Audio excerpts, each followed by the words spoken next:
Hello everyone, welcome back to another video where today we've got some news from an official Disney representative this time. No beating around the bush.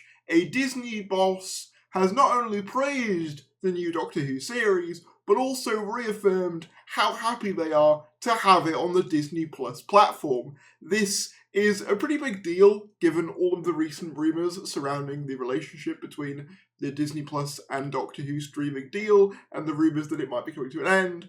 But everything we're hearing at the moment seems to indicate that that is not the case, including now from the horse's very own mouth. But let's just get right into it. Subscribe if you're new, that'd be greatly appreciated. We are trying to get to 25,000 subscribers as quickly as possible. I also want to shout out a couple of things. Number one, I have a brand new TikTok account. I'm going to try and post there semi-regularly. It's basically going to be like what I do here, but more discussion-based and shorter, and also more on like sort of more obscure topics that I might not cover in long form on the main channel. So if you've got TikTok and you enjoy shorter form content and you like watching me, but you think sometimes, oh, he goes on a bit, go check out the TikTok. I'm trying to get it started. Who knows how it'll do? I'm not very good at TikTok. This is going to be a learning experience for all of us. But with that said, subscribe if you're new, and also I want to let you guys know that I will be at Doctor Who at the Proms, which I'll be covering a bit tomorrow because we've got some new news covering that, and I will be at the afternoon showing, but I will also be there sort of throughout the day. So if you want to say hello,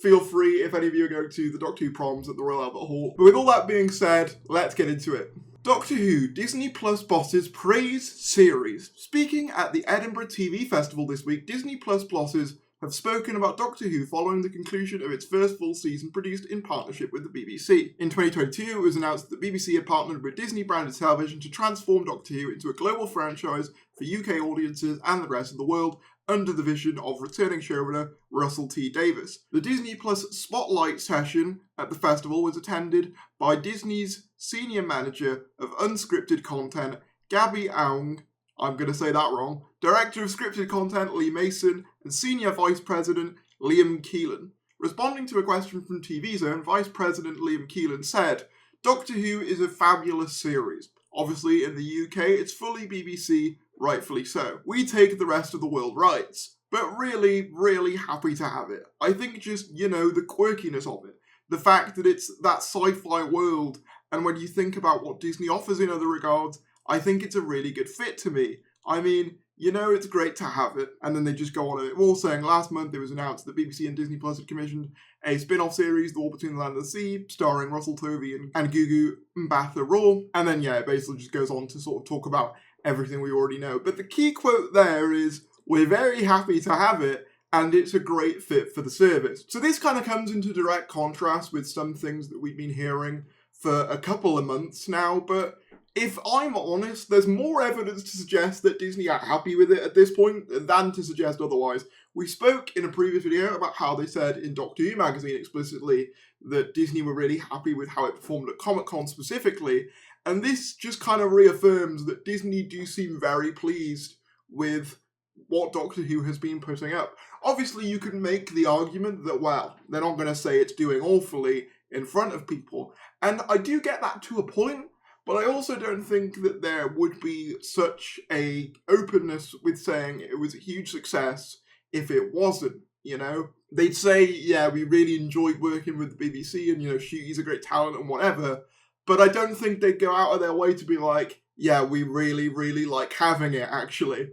A kind of common theme that I've noticed, especially recently, is people comparing the success or not success of Doctor Who to other Disney Plus shows. Just recently, obviously, if those of you who are sort of in the Star Wars space will know, The Acolyte, which is a Star Wars series for Disney Plus, got cancelled after its first season. And many people saw that and sort of looked at Doctor Who and went, could Doctor Who go down the same road? And first of all, just no in general, because it's not Disney's property. And even if Disney did pull out, chances are Doctor Who would still be made anyway. But people, I think, have a general misunderstanding of what category Doctor Who actually fits into most of the time. It's kind of a natural compulsion for fans of Doctor Who to slot it in the same category as things like Star Wars or Marvel. I understand why. It's a big IP with a large fan base that's largely revolving around fiction and sci-fi specifically. I understand the compulsion to kind of compare it to Star Wars. But The Acolyte, as far as I could make out, had a budget for a series of 180 million, which is about 22 million per episode.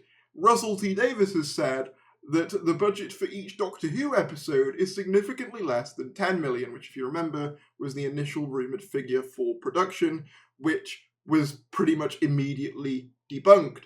But even if that was the figure, if we assume a 9-episode series, including a Christmas special, costs 10 million per episode, that would be 90 million. That would still be half of what the Acolyte cost to make, not to mention the fact that Disney aren't even the sole funders. You've also got the BBC themselves and Bad Wolf, who are sort of co-owned by Sony as well. I believe personally, and I mean, we've had things corroborating this before. Just recently, a Gallifrey-based source indicated that the Disney see Doctor Who as a low-budget series, and given the numbers for Star Wars and Marvel shows and how much they cost to produce, that doesn't surprise me in the slightest. And when something is a lower cost to produce, the barometer for its success is lower. It doesn't need to be setting the world on fire to be considered a success. It doesn't need to be getting, 20 million viewers on Disney+. It simply needs to do well enough and keep enough people on the service to justify that relationship.